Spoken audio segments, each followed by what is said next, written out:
as well. I know you always had that back there, but it's crazy. Like Big Ben, so Ben and Tom Brady will be in at the same time, I guess, huh? For the Hall So, of Fame. you know what? It just broke up. Is that on my side or your side? Well, hopefully I'm okay over here. Can you hear me okay? Yeah, I hear you. Yeah, I was lagging for a second.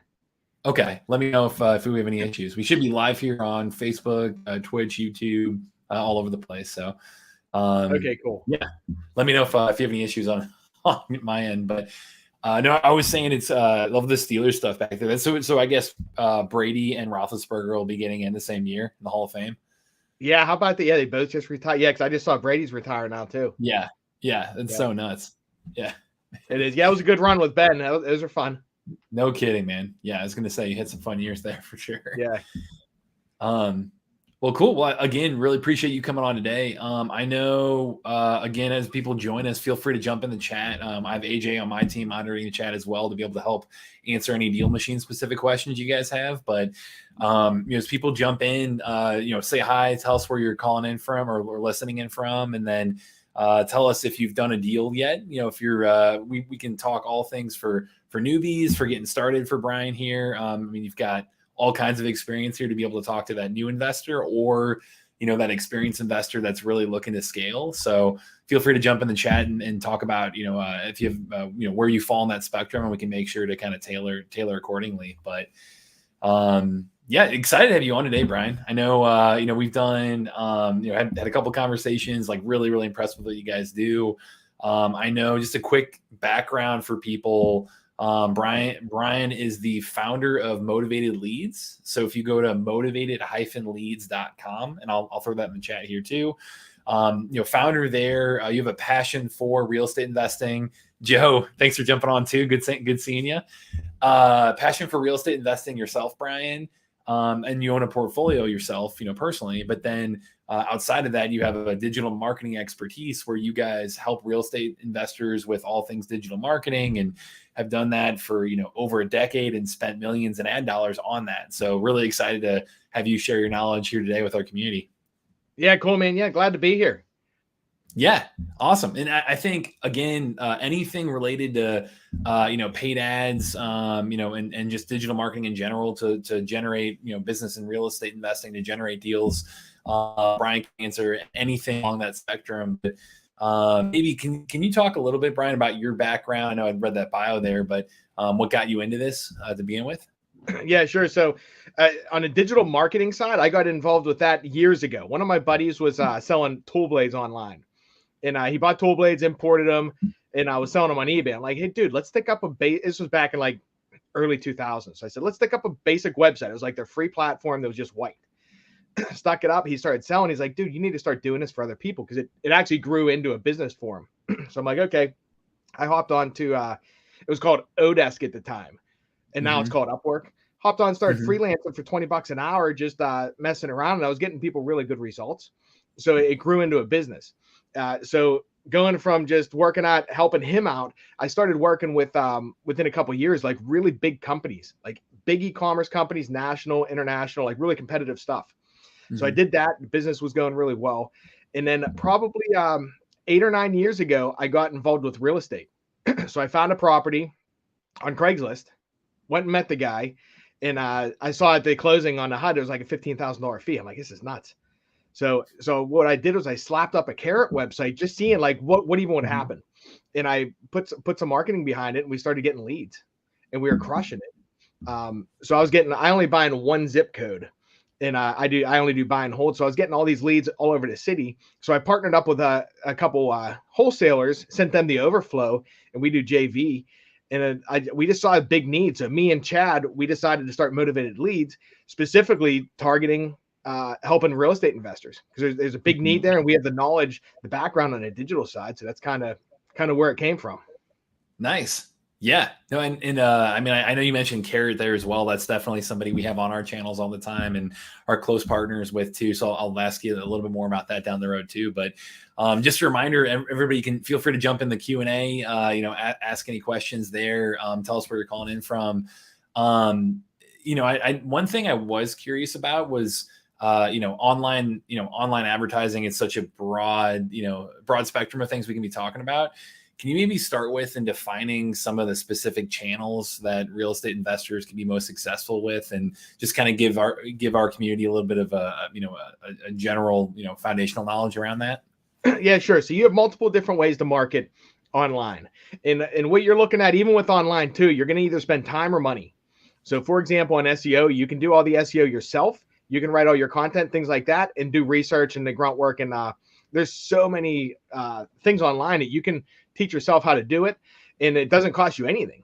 It's free. You're taking your time. Or you can just hire a company, right? But SEO is ranking in the free section of Google. So if you type in like sell your house fast in whatever city, you'll see Google pay-per-click ads are at the top. Then underneath that's the free section. Those are organic rankings. So that's what it is. Search engine optimization, optimizing your website so that Google ranks you in the free section. Then you have Google pay-per-click. That's where we're paying Google to be at the top of the search engine. We don't have to really optimize our website much. We're more focused on like quality scoring, bids, things like that. That can get very costly. In some places, it could be like $50 to $75 per click. So if you figure you have a 10% conversion rate, which is decent, 100 people come to the website, you get 10 leads. And if you're paying $100 a click, that's a lot of cash. But Google pay-per-click's very effective because it has very high intent. So if someone searches sell my house fast versus sell my house, if you rank for sell my house fast, that person coming to your website is probably looking to sell to an investor, or they want to sell their house quickly. They have a problem. Otherwise, they would just list it on the market with an agent. Right. So we have that side. And then we have Facebook ads. That's where you can promote your business on just on Facebook's platform and Instagram. Google pay-per-clicks, bidding on clicks. Facebook, you're paying per impression. So the difference there is on Facebook, we might spend $20 to show our ad to 1,000 people. Google, we're in direct competition with investors because we're bidding on keywords. So the keywords are really high. Benefit to you and anyone who wants to do Facebook is we're competing against bakeries and shoe stores and normal companies on Facebook versus Google pay-per-click. We're competing with investors that are hyper aggressive. Right. So those are the three types. And then you can get into, even if you're doing stuff for free too, like building buyers lists, Craigslist, that's still a great place. You can post things. Facebook Marketplace is really cheap. You can build buyers lists on there and sell your properties on there too. So that's pretty popular as well. Yeah. I mean, I think one thing interesting too, why I was excited to have you guys on. I mean, people in our community, they're driving for dollars, they're getting out there. They might be pulling a list here and there. They're using DealMachine for some lead generation there. And then, taking to the next level, like why should they be looking at online, as a way to generate leads as well? Like how do those complement each other, and what's the value of the online ad like that? Yeah. So there's a couple ways. And all marketing avenues work too. It's like, if you do anything consistently, it's going to work. You can send mailers, you can do online, whatever, but the way they work well together, digital's working for you. So if you have a campaign set up properly, showing Facebook ads, that's showing the ads for you, getting people to inbound, like it's an inbound lead. People are reaching out to you saying, hey, I want to sell my house, versus driving for dollars. We're looking for houses, things like that, and trying to get a hold of the owner. It's a little bit more outbound. You can kind of merge them though, because say with inbound, a lot of people will fill out a form.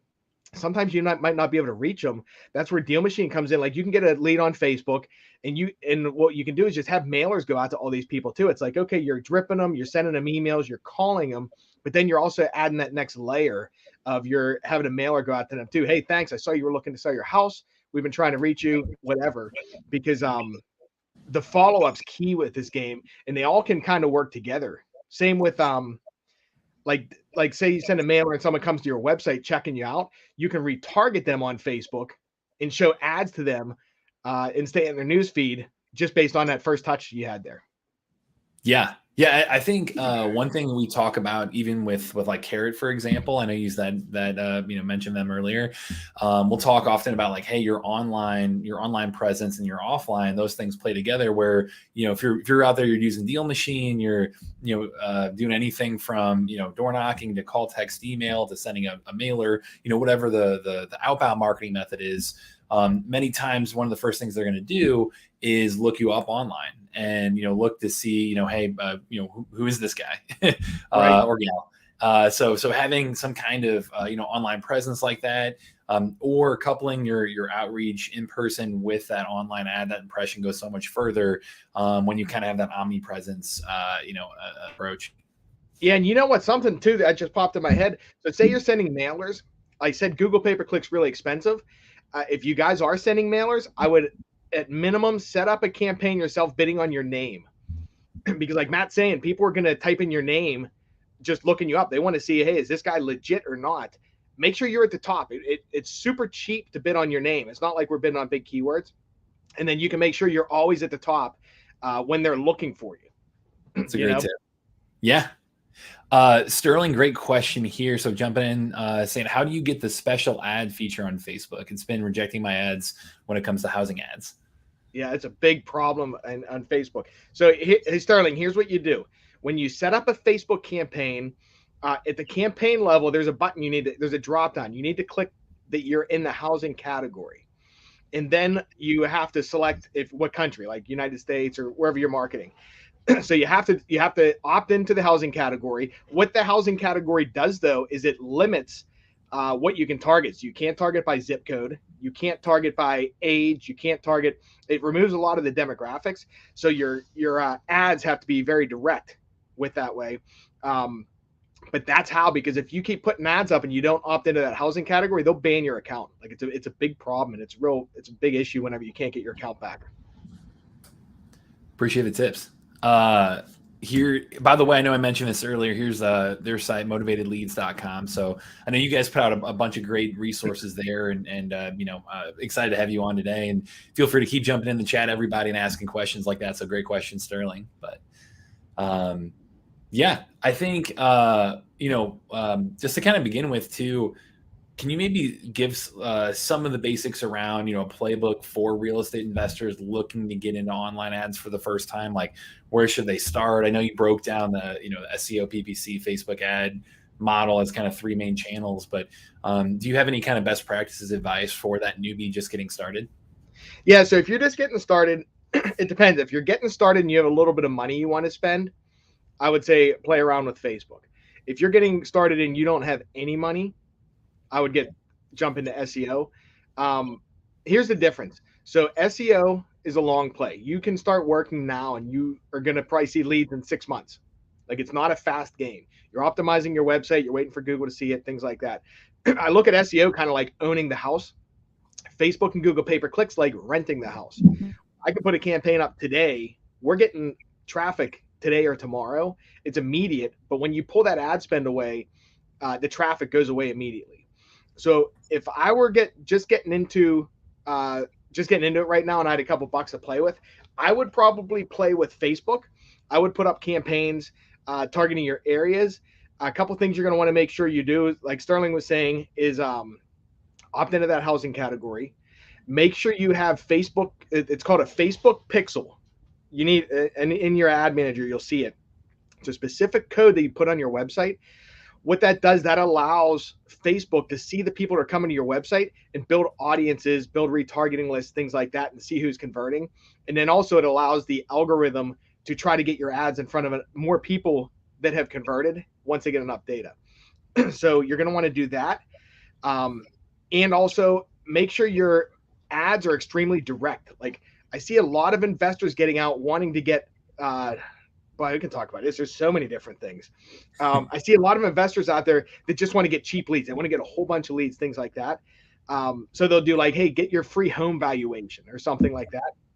I prefer to get less leads that are more quality, like having your ads like sell your house fast. We're cash home buyers. We buy houses as is, no repairs. Be extremely blunt in your messaging.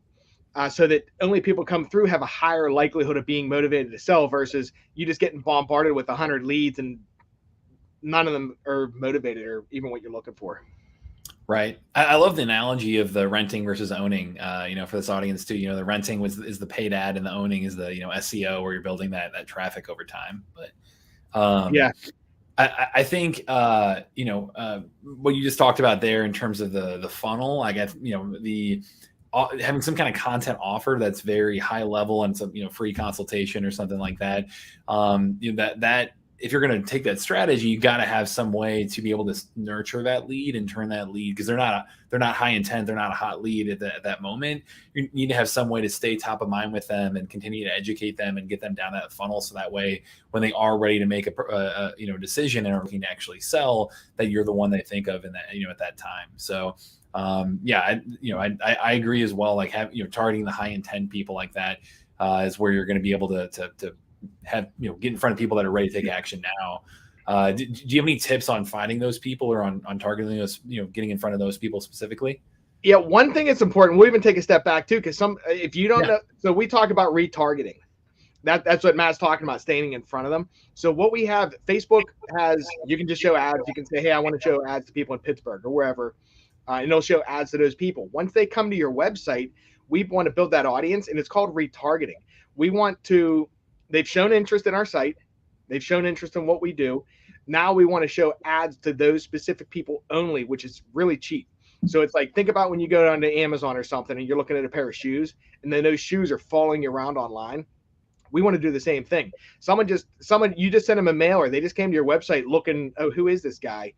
And then they start seeing every single day in their Facebook feed a video of you or images. They're like, oh, this guy must be legit. He's everywhere. Which meanwhile, you're only specifically targeting them for like $1 a day, or like something really cheap. So retargeting something that's very important on the digital space there.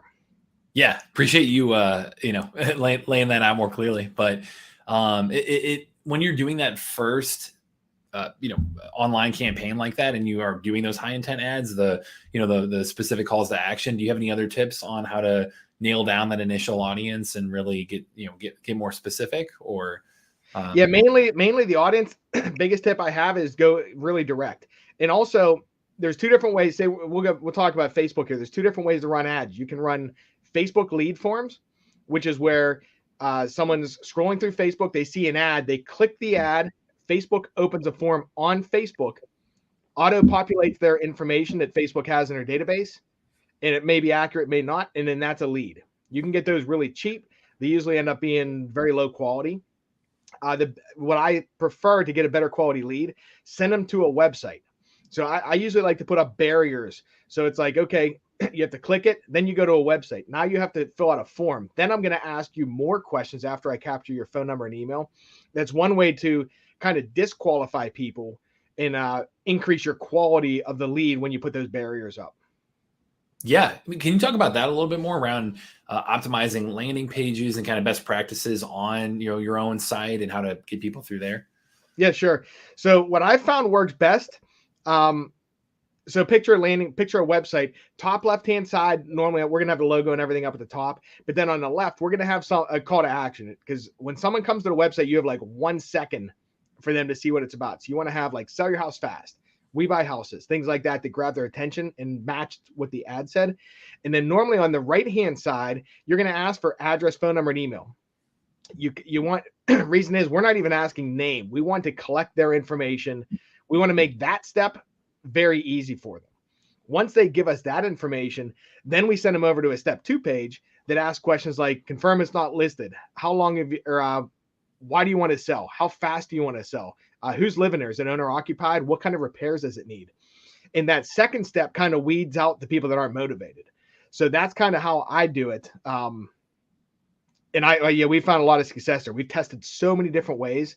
The form on the homepage right on the right-hand side works really well. Yeah, I know you guys have, had just been doing it for like I said, over a decade. Spend quite a bit in marketing budget to learn a lot of these lessons. So I appreciate you, distilling it down for our audience here too. Yeah, sure. But yeah, and anybody, again, reminder, feel free to jump in with questions here. I've got plenty on my end, but want to make sure I give you guys time to ask specific stuff as well. It's just anything online marketing related, and how to use digital ads to be able to generate leads. Bryan, the motivated leads, you guys really specialize in that. So I know one thing on my end as well. I know you kind of talked about each of those different channels, Facebook, SEO, pay-per-click. Can you maybe talk through some of the metrics that matter on each of those channels and how to really monitor that, how to improve that over time, what your process is around, looking at data like that? Yeah, sure. So especially in the digital space, it's because there's so many different things. You can look at cost per click, you can look at cost per impression. What I look at is leads. I'm looking at how much does it cost to get a lead. So then you can break it down. If your lead cost is really high, then you can break it into cost per click, things like that. But the main things I'm looking for is, okay, how many leads are we getting, and then how many leads are we converting? And even more important on like with digital marketing, which I don't want to get too in depth, but we always look at attribution. So say, for example, you have a lead that comes in today, but you don't sell that, you don't close that lead until April. Normally what we would do is we have an Excel spreadsheet that has every single week. It has our ad spend in there. It has our cost per lead, all that kind of stuff. And then it's going to have the amount of contracts or deals that we get from that. So and whenever we close that deal in April, we're going to backdate that to February 1st. So we can attribute to that this week's ad spend. So we can always, and the number is always going to be changing because because we're attributing in the arrears. But I see a lot of people count their sales and say you close something in April. Oh yeah, April we crushed it. No, February is what fed that. You need to do more of what brought that person in, so you can keep doing that. So attribution's really big thing there. Yeah, absolutely. Yeah, and I mean, like you said, you're gonna have to figure out what's working, and that's gonna be, you're not gonna see the results of that for a couple of months out like that. Actually, in general, like when you think about timelines for this, for just online, advertising in general, can you talk through maybe how to set expectations for that, how to know, if it's working or not? I mean, I know definitely there are people who kind of dip their toe in the water, been doing it for, a couple of weeks, couple of months, and they're like, I don't know if this is working or not. Should I continue? Like maybe talk through how you set up a proper experiment and timelines for that. I think that would really help people. Yeah, sure. So a good timeline, if you're going to try into the paid marketing like Google and pay-per-click, I'd say a minimum of 3 months, more like 6 months. You're going to see action. It's not like you have to wait 3 months to see anything, and you're going to see the leads coming in, but you have to let that data bake out, because like I said, you might get a lead in the first month that doesn't close till the 4th month, and it could pay for your whole year's marketing. So you got to give it that time. Same with mailers. SEO is slower. I'd expect to do 6 months to a year on that one, like to give it a test, because otherwise, if you put a test up on Facebook or Google or anywhere for like 1 month, it doesn't even have any data. That the algorithms are smarter than us. So if we give them the data and we set up everything properly, all the tracking, they will get what we need. It just doesn't. It's not like there's a quick like get rich button or anything that just turns it on. It still has to learn, and you have to learn which ads are working, things like that. Yeah, I appreciate you setting realistic expectations there. Derek, thanks for jumping in as well. Feel free to jump and ask Q&A throughout this. I know I've got plenty of questions on my end, but outside of timeline, what about budget? Like, what's a proper budget to set for this to really run a good experiment? Can you talk through expectations there for people? Yeah, sure. So normally I recommend a $1,500 minimum budget per month per channel. So $1,500 ad spend Facebook, $1,500 Google pay-per-click. But with that being said, if you're just looking at messing around on your own, you could start a campaign for like $5 a day. What's that, $150 or even $10 a day.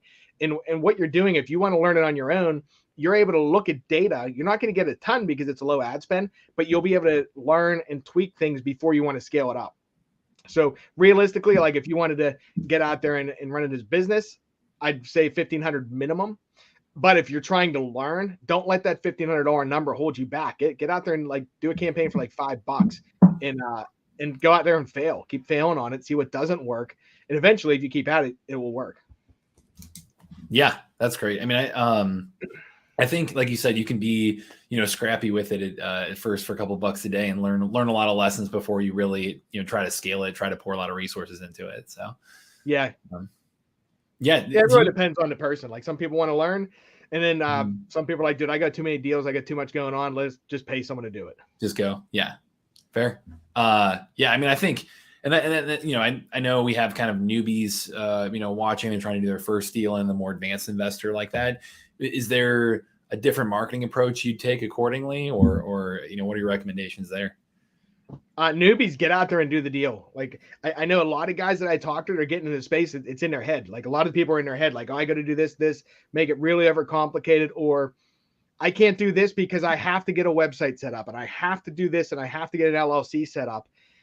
Someone just told me that. They're like, yeah, I got to get an LLC set up. I'm like, just go out there and find the property. Like, go out there and do it first, fail, and then you're going to do something if you consistently do it.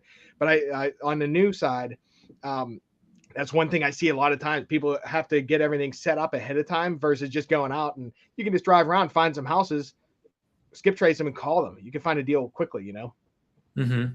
Yeah. I think people put it's easy to put barriers in front of you, of things that you think you have to do, but you're right. In reality, you're never going to, be 100% perfectly prepared to know every single thing until you experience it yourself. So yeah, it's human nature too. Like, it's not just people new. It's anything like me. You just gotta jump in and then fit. Because what way it will work is all you got to do is take that first step. You go out and start skip tracing phone numbers or whatever. Once you find that person, you're going to figure out what to do next. It's not like you need to know ahead of time, because you'll figure it out, and that's how you learn. Yeah. Are there any other, kind of common mistakes you see from people who are first getting into running campaigns like this that you can help people proactively plan for and hopefully avoid? Yeah, that's a good question. The main one's taking action. I see a lot of people get out there and just don't do anything, or they get involved with. They're looking for the easy way out. It's like, okay, hey, you give me $5,000. I'm going to give you this master class. It's going to whatever. I would say be thrifty and smart, and surround yourself with people in the space that have already done it. Like, that's their business.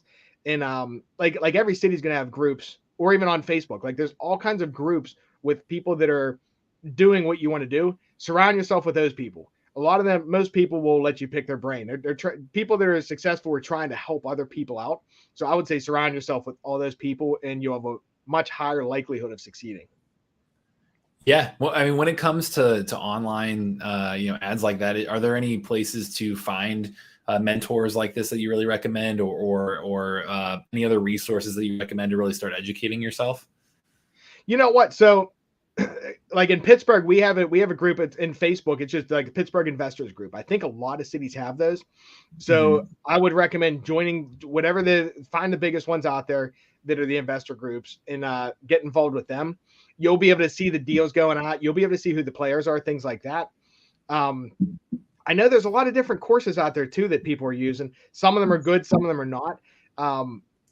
But I mean, with the internet these days, are just YouTube. Like, there's so much information out there. If you need to know how to do something, you can find it on that way as well.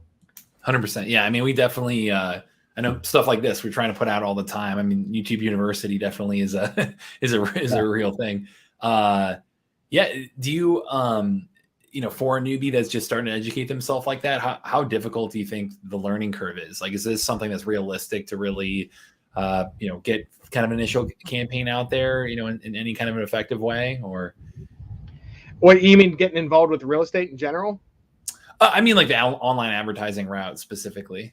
Yeah. So, I mean, it all depends. It depends on how old you are. Like, I noticed younger people pick up tech way faster. Like, I see these 20-year-old kids. I'm like, man, you guys are sharp. You're just born around tech. Yeah. But anybody can get involved. Say you're doing Facebook. When you're logged into your Facebook account, you'll see on the left-hand side, it will have an ads manager. You just click that, and you can create a campaign right in your account. So it's very low barrier of entry. You can go on to places like Fiverr, Upwork. If you need ads made, you can get ads made for like $5 or $10. And then you just keep getting different ads made that to test. Like, some of them are going to work, most of them aren't. What you're doing is you're looking to test 10 ads and find the one that's a winner. You can also, a lot of people, like, say we're talking retargeting, especially like mailers, things like that. Pull out your cell phone, record a short video, like 15 seconds. Like, hey, I'm Bryan with our website's 412 Houses. So, hey, it's Bryan. I'm with 412 Houses. We buy houses in Pittsburgh.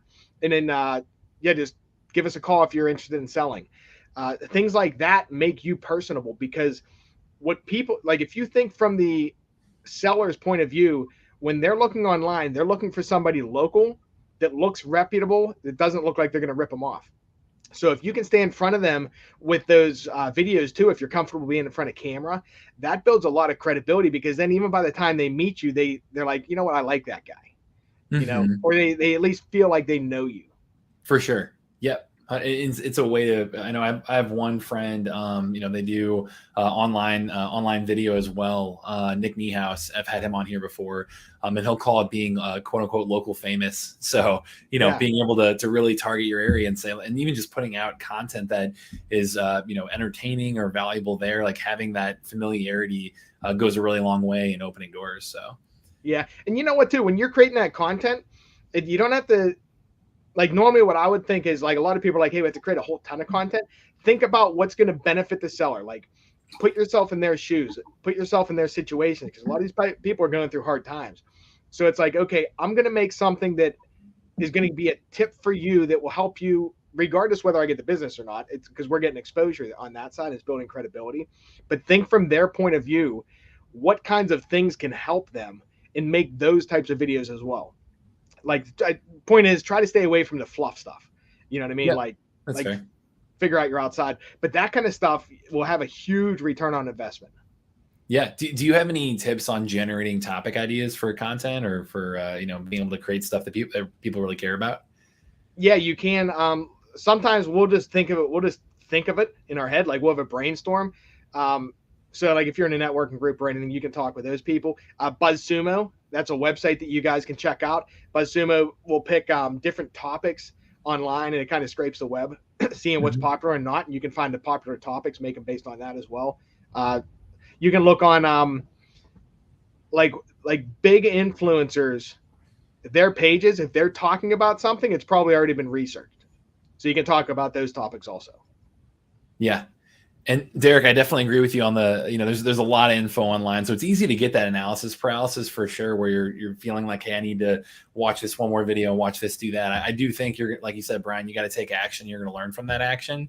When it comes to this type of content for your own brand, when it comes to real estate investing, I think it's more about the vehicle and how you deliver it, and, being able to create great content, but then use online ads to really put it in front of the right people.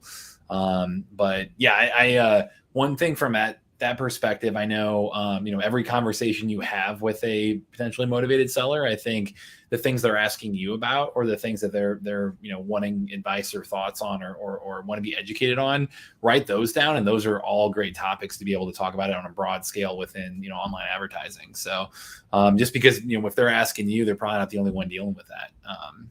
But yeah. You know what, too, you'll see a pattern. The same, everyone will be asking the same questions. And then once you find those too, if you're making the videos, put them on your website, because you can answer a lot of the people's questions before they even reach out to you. And it's like, okay, this guy knows where I'm coming from. Like, he gets it. Meanwhile, you just know this because you talk to a lot of people and they ask the same question. For sure. And I know you mentioned put it on your website. Is there, you guys have talked about, I know I mentioned Carrot at the beginning of this. Are there any other specific tools that you recommend for getting that website up there, for running these campaigns? BuzzSumo is a good one as well. But yeah, you know what? The only website I use is Carrot for websites. And the reason is, we can design a custom website for, like, I have a whole team of designers, things like that. But Carrot just seems to convert. I don't know why. I've tested it. We've tested tons of landers. It makes no sense to me, because they're great at what they do, for sure. Like, we're definitely close partners. But so you can look on that side. Another tip I got for you is, whenever you push traffic through a website, Carrot or whatever, have an automated system afterwards. So what I do is, someone goes on our website, they fill out a form. I have a text go out to them automatically saying, thanks for filling out a form on our site. Here's a link to my calendar to book a time for us to come give you an offer. So when you're doing Google pay-per-click, for example, and they're on 3 a.m. looking, and they're hitting site number 1, site number 2, site number 3, they get that text, they book an appointment. It kind of stops them. So you're kind of cutting out the competition. Plus, you're also gauging their motivation. Like, if someone's going to book an appointment for someone to come to their house without talking to you, there's a high likelihood they're pretty motivated. Yeah. What's the technology you use to deliver those the text automatically? So I use Go High Level. It's a CRM. You can kind of use almost any CRM. You can even set up Zapier can even just send them out. You don't even need a CRM. Like, you can just set up with Zapier. Anytime you get a lead, boom, text goes out. But I use Go High Level. A lot of people use Podio, REI Black Book. A lot of these different CRMs in this space will have that. And then they'll also have the drip messages afterwards too, following up whenever they blow you off. Yeah. Yeah. Yeah, those are the tools I'm really curious about to know. Like, hey, how you guys are nurturing the leads? If there's any other, campaign optimization tools you use, anything like that. Yeah. So, so what I do is we use the go high level. So what way it works is picture different columns. So a lead comes in and it comes in the left column. We call it lead in. It gets a text message and an email immediately asking them to book an appointment. If they don't book and we call them and can't get a hold of them, we drag it to the next column. Excuse me. We drag it to the next column. Next column says can't reach. Can't.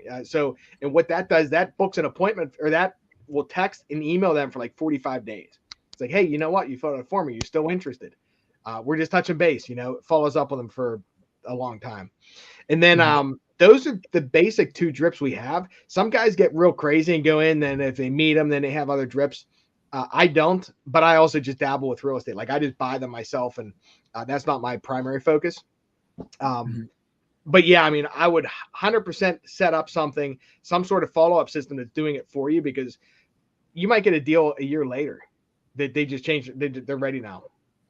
100%. Yeah. I mean, that's what, even within DealMachine, that's what, we see our most successful investors doing a combo of the short-term outreach method. So, skip right in the DealMachine app, skip tracing the property owner, getting, information on how to call, text, email, or door knock to reach out to them. And then combining that with a long-term nurture strategy for us, for DealMachine, it's through the mailers. So if you're combining your online, campaigns with this, these other methods, people are going to respond differently to different ads, to different types of outreach. So we highly recommend a mix of all those things, online and offline. But the mailer, that's something, like you said, you're going to, if you stay top of mind over time, we have plenty of people who will come on our YouTube channel and talk about a deal they landed, a year, 2 years, 3 years later, because they had a set it and forget it campaign through DealMachine, where they're once a month or once a quarter, people were getting a mail piece of postcard through that campaign. So staying top of mind like that for quite a while. It's a matter of just timing at that point. Yeah, and you're right too. People hit different mediums. Like text might get me, it's not going to get my mom. So depending on who you're hitting, if you do all of them, like some people relate to email, some people text, some people phone calls, some people retargeting. Like, so each person is different. Yep. 100%. I know one thing that you talk about as well is how do you, like, what do you do with those extra leads? Like, what do you do with your leads that they don't actually end up, having business from immediately? Do you have tips there on what to do with extra leads like that? Yeah. So what I do is 99% of my leads in Pittsburgh are extra, just because I only buy in one zip code. So I have a buddy, Dustin. He's a wholesaler. He gets all the leads. He runs them, puts them through his whole process, and then we just split 50-50. So if you have leads coming in from an area that you don't want, find out who does want those. And they're going to be like, if you send them the lead, main thing you're going to want to make sure is, do they have good tracking? Because sometimes those leads aren't going to close for 3 to 6 months. They need to be able to tell where it came from whenever it's time to pay out. And also, are they honest? Like, you want to find those guys that are honest, trustworthy, and have really good tracking. But you can send to them. Also, the other people that will come through, sometimes people just want too much money. Find some good agents in your area, because you can send them over to them and usually work out a finder's fee. Yep. Yeah, that's a great tip, the agents. This has been awesome, man. I really appreciate your time through all of this. Again, I know let's run here in a few minutes. Feel free to ask questions in the chat. While we still have Bryan on our end here too. One thing I did want to ask about before having to jump is I know you're personally an investor as well. And you talk about the BRRRR method, and do that yourself as well when you're acquiring real estate. Can you maybe give a quick overview for our audience on BRRRR, how you approach it, lessons you've learned over the years with your own personal real estate like that? Yeah, sure. So initially when I got into real estate, like, I didn't have a ton of money. So I worked my job. I was doing digital marketing on the side, and I just saved. I saved. I always had a side hustle. I saved my cash. And then I bought my first property. I couldn't afford to buy it cash. I put 20% down. I went to a commercial lender here in Pittsburgh. Commercial. Yeah, that's a whole nother thing. But if you're trying to do it, I set it up in an LLC and set up a commercial loan, because it wouldn't go against personal credit, and you can kind of get as much lending as you want. But what I did is I put the 20% down, the 20% locked up in the property, but it had a lot of equity. So me personally, I just let it sit there. A lot of guys will refinance it out. But once you do that, and if you can come up with the big enough nut to purchase the property cash, which is what I do now, I'll buy a property, we'll say for $100,000. We'll put 30 grand into it. And the property may appraise at 230,000. I'll pull my $130,000 back out. I'll leave the equity in the property, and the tenants are paying the mortgage. So I'm making cash flow. So I got the property for free pretty much, other than me finding it and doing the work. But yeah, you have a mortgage on it for 130,000. It's appreciating. You're getting a tax write-offs. You're getting a depreciation, all that kind of stuff. If you have a business, you can work on like upfront depreciation too, pulling it out in a year to save on your other business taxes, things like that. But mainly that's the BRRRR method. Like you put money up, you leave it sit there for 60 days, you get it back, do it again. Love it. Yeah. Appreciate you making it very, clear. It's like you said, it's simple. I mean, this is something we talk about often. It's simple. It's not easy though. It takes that work. The benefits are there. Hopefully this gets you inspired to use, DealMachine, to use online ads, to be able to start to find those deals, to start talking to people. Really, really appreciate your time, Bryan, and you sharing kind of, all these different playbooks, how to get out there and think about, whether it be Facebook, SEO, PPC, a variety of different online methods for this. Yeah, cool, man. Yeah, it was fun. Glad to be able to do it. For sure. How can people get in touch with you guys too? You can just go to our website. It's motivated-leads.com. If you want to get a hold of us, just go there, give us a call, fill out a form. Yeah, I was gonna say, and you guys give great advice no matter what, no matter what stage investor you're at right now, and in general, like we're always trying to put out great content with you guys here. So we hope to do this again in the future. Good stuff, man. Yeah, thanks. All right, thanks, Bryan. Appreciate the time. And this is Matt with DealMachine, and happy deal finding, guys.